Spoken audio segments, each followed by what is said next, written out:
Ya está grabando. Bueno, la idea de la conferencia es tocar los principales elementos para lo que es armar un centro virtual. Y en esos elementos encontramos, por ejemplo, el portal que debe tener todo centro de interacción virtual, como también tenemos las aulas virtuales, la capacitación como punto importante de este enfoque. Ahora, ¿cuál es el proceso para armar ese resumen de esos principales elementos que se necesitan para un centro de interacción, ya que no es solo el aula virtual? ¿Tú qué opinas sobre eso?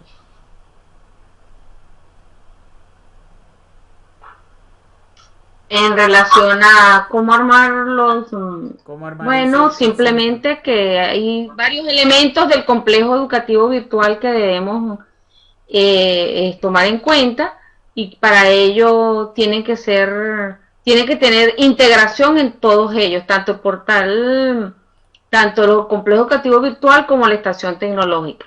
Cada uno con sus elementos integrados, pero ellos a su vez están interconectados permanentemente.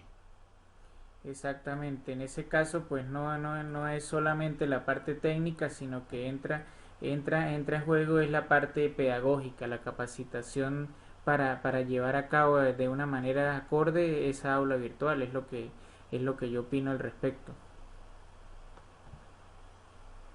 Es correcto.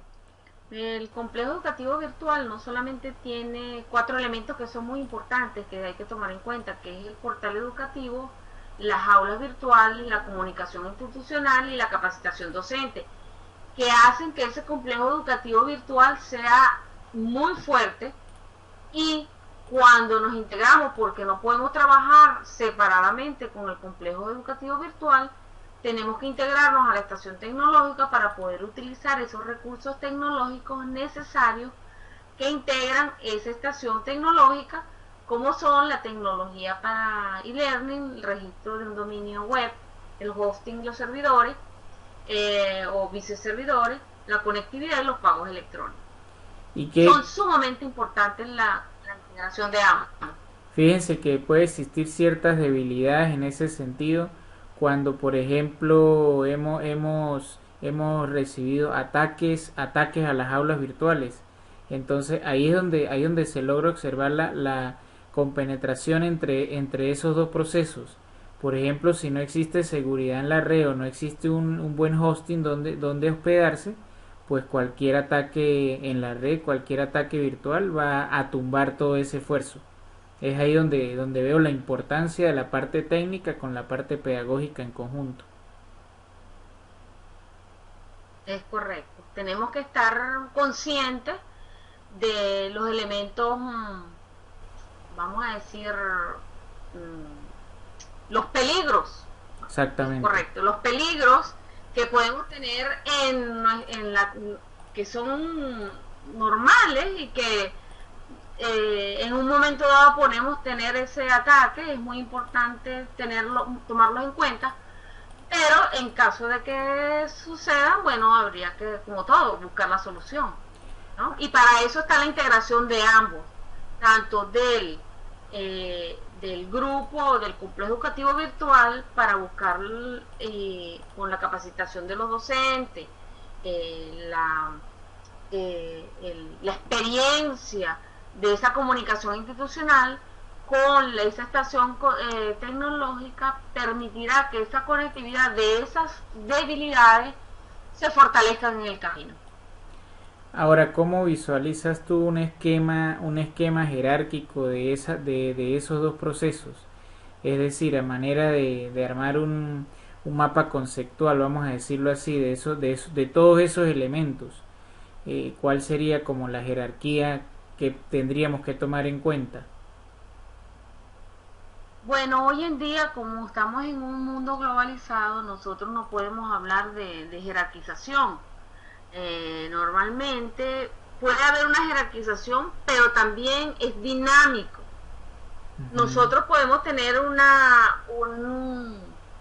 complejo eh, o un diagrama de la estructura de nuestra organización, donde nosotros tengamos el complejo educativo virtual como principal elemento, apoyando los 4 elementos que es la comunicación institucional, ¿verdad? El portal educativo, las aulas virtuales y la capacitación docente, que luego esté en interconexión o integrado con la plataforma tecnológica, y por supuesto eso nos va a permitir que el estar con esos recursos tecnológicos, que ya como sabemos son que si el registro de dominio, los servicios hosting, los servicios de computarizados, la banda ancha, el sistema de pago. Eso permitirá el fortalecimiento. Entonces, si necesitamos una estructura, esa sería la estructura. Lo que sí tendremos que tomar en cuenta es que la estructura no puede ser rígida, sino que tenemos que trabajar sobre una estructura dinámica y flexible que, dependiendo del contexto, del ambiente y de la dinámica de los integrantes, se ajustará y se flexibilizará y logrará el dinamismo que pueda hacer para lograr construir los aspectos del proceso de enseñanza-aprendizaje que van unidos uno con otro. Ese dinamismo del que tú hablas entonces nos va a representar como la armonía de esos elementos, donde si uno de ellos falla, yo creo que va a fallar todo el proceso que se está queriendo implementar. Por ejemplo, en un caso práctico, una experiencia propia, tenemos en un instituto toda la parte técnica lista, prácticamente el Moodle instalado, los servidores instalados, las aulas creadas, pero ¿por qué no se ha puesto en marcha eso? Por la falta de capacitación del personal que debe manejar esa parte. Entonces ahí es donde yo creo que se ve la necesidad de integración y no de improvisación de lanzar esas aulas virtuales sin ninguna capacitación de quien la va a manejar. Creo que estaríamos cayendo entonces en los errores ya conocidos. Entonces ahí está la importancia de la armonía entre todos los elementos ya para finalizar de alguna manera este análisis que estamos realizando.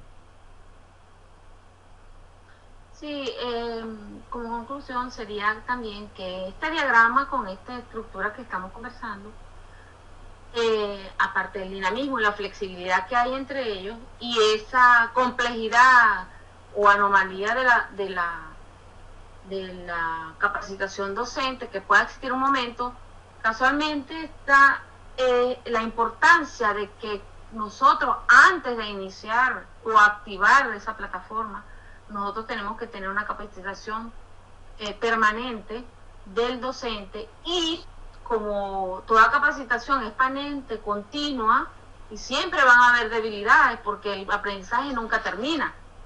La intencionalidad es que cuando se vaya a activar la plataforma con esta estructura que estamos conversando, nos permita lograr una comunicación, una capacitación y recursos tecnológicos que estén en permanente progreso y armonía para poder lograr la motivación con los docentes y estudiantes y lograr el éxito de las metas que se proponen la institución.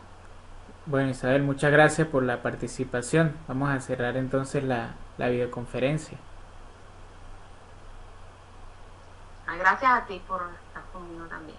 Hasta luego, Isabel.